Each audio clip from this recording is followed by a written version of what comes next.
Welcome. We're looking at section 7.1 on systems of linear equations, and we're going to start by looking at two linear equations with two equations and two unknowns in two-dimensional space, and we're going to solve the systems of two equations, which means looking at where two lines intersect. So when we're solving a system of linear equations, different things can occur. We can have a line. Here's a line. A linear equation is a line, so here's a line. And I'm going to say this is line 1. And I can have another line. This is line 2. And in this particular case, I've just graphed. Imagine I have two equations and I just graphed them, and they're parallel.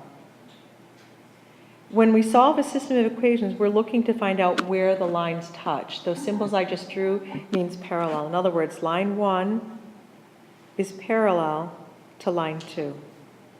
So when that happens, we say that there's no solution. So we'll have two systems of equations. We're going to find there's no solution because they never touch. And so this is actually considered what we call inconsistent. We say these are inconsistent. Because to be consistent means that they have a solution, but in this particular case, there is no solution, and we consider them to be inconsistent. Now, another possibility is that the lines, here's my first line, here's line 1.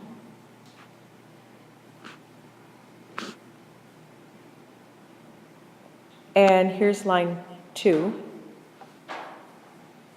And in this particular case, there is a solution.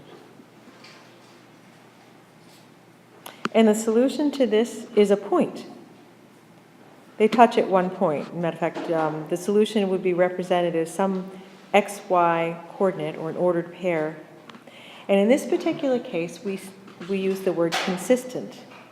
These two lines are consistent because there is a solution, there's one solution, it is one point. Okay? We also say that these lines are independent. These are two separate lines.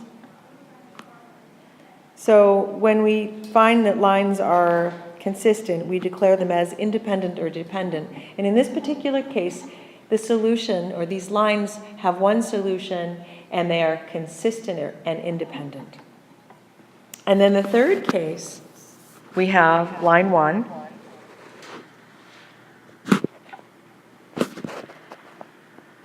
And if I draw line 2 is the same line. So line 2 is exactly on top of line 1. They are exactly the same. So in this particular case, we say that they're consistent because we are looking to see where do they touch. And they touch at every single point. But they are also not independent, they're dependent. Dependent means they depend on each other. They are actually not independent. They are the same line. And so in this case, the solution is all points on the line. So if I were to draw a visual of the solution, in fact, it is the line.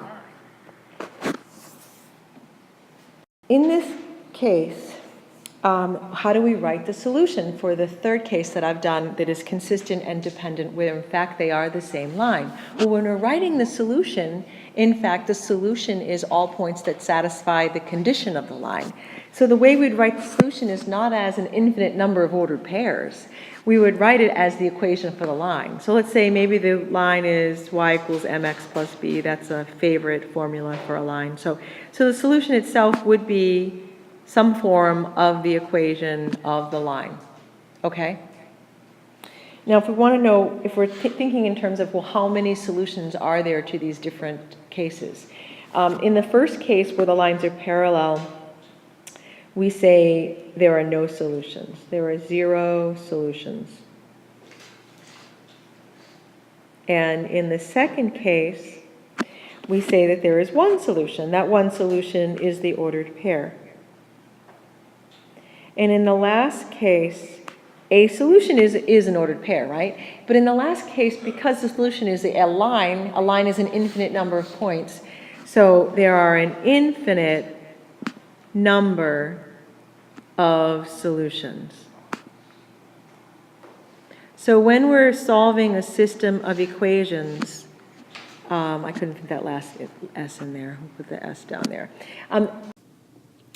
So this summarizes the three different possible configurations for our lines when we have a system of two lines, line 1 and line 2. There's either no solution, and let me get my pointer up here. I'll use a green pointer. Okay, so there's either no solution, where we have two parallel lines and they're inconsistent.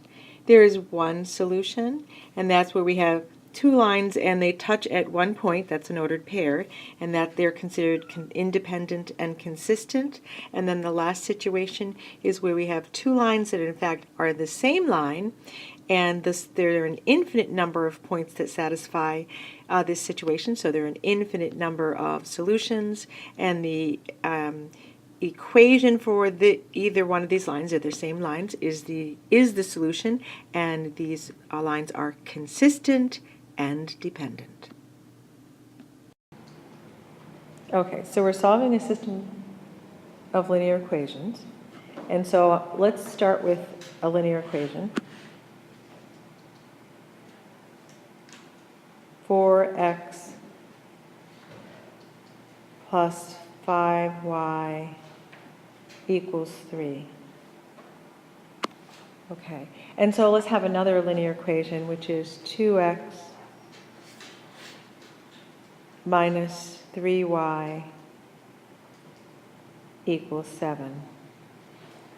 And when we're solving a linear equation, we're looking for three possible things that can occur, okay? So, and in this case, actually, I'm going to stop here for a minute. All right, so the name for what we're about to do is two names. One is called linear combination. Let me put this so it's called. I've seen it called linear. A little messy here. Combination. That's one name. And the other name I've seen this called. It's also called solve by elimination. And it's called elimination because we're actually eliminating either our x or our y. We have to decide which one we're going to eliminate. So what we want to do is we are going to rewrite these two equations. And we have to decide what we're going to eliminate, because our mission is that we're going to actually add the two equations together. We are going to add our, from top to bottom, so like I put a line here, and we're going to add them together like this, where we say 4 plus 2 is 6x, like that. 5 plus a negative 3 is 2y. And then 7 plus 3 is 10. But we're not actually going to do it this way because we didn't eliminate anything. But that's the move we're going to do. So let me get rid of it, because this is actually not what we're not adding yet. That's what we will be doing. But we have to eliminate something. So we either have to eliminate x or y, and I choose x. Let's eliminate x. And so what I'm going to do is I'm going to take my lower equation, and I'm going to multiply the entire equation all the way across by a negative 2. So I'm putting that in here. I'm going to multiply the entire equation by negative 2. So let's go ahead. My top equation, I'm not multiplying by anything. It's going to stay as 4x plus 5y equals 3. My bottom equation, however, I am going to do the elimination of x. So I'm going to multiply all terms by negative 2. Negative 2 times 2 is a negative 4x. Plus negative 3 times a negative 2 is a 6y. Equals 7 times a negative 2 is a negative 14. Now what I was trying to do was set it up so that the coefficients for my x's are additive inverses, and they are. 4 and negative 4 are additive inverses. So this is addition. So if I add 4x plus a negative 4x, I get a 0x. So I've really eliminated x. And now I say 5 plus 6 is 11, 11y. And 3 plus a negative 14 is a negative 11. So I've lost my x variable, and now I'm going to multiply both sides by 1 over 11. And I have y is equal to a negative 1. Now this is, I'm going to circle this. This is not my final solution, but it is part of my final solution. So I have my y value, and so now I need to find x by subbing y back into one of the equations. And it doesn't matter which equation I use. As a matter of fact, in linear combination, and we're doing this in, this is 2D, 2-dimension. We're going to be going to 3-dimension, but right now we're 2-dimension. And in 3 dimensions, you have 3 equations, 3 unknowns, versus 2 equations, we have 2 dimensions, 2 equations, 2 unknowns. And so what I want to do is I'm going to sub it back in, but what I have to keep in mind is you must use each equation at least once. Well, I have used both equations. I'm done. I've used each equation at least once. So now I can sub into either equation. I'm going to use the bottom one. Numbers are a little smaller. So the bottom equation is 2x minus 3y equals 7. And I found y, so I'm going to sub it in right there. So I end up with 2x minus 3, and y is a negative 1, equals 7. So now I have one equation and one unknown, and we can solve one equation, one unknown. Matter of fact, you can solve, in order to solve a system of equations, you must have the same number of unknowns as equations. And in this case, it started as 2 equations, 2 unknowns. Now we're down to 1 equation, 1 unknown. So that means that 2x plus negative 3 times negative 1 is a positive 3 equals 7. And I'm going to subtract 3 from both sides, or add a negative 3, and I get 2x is equal to 4, and multiply both sides by 1/2, and I have x equals 2. And again, this is not a final solution, but it is a preliminary solution. The final solution is the ordered pair. The final solution is x is 2, y is negative 1. That's the final solution. So since it is, let's box it. And so in this particular case, there is one solution. It is the point 2, negative 1.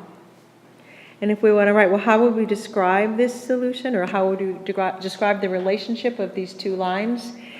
These two lines are consistent because they touch, but they are independent. So they're independent because their separate lines are not the same line. Independent.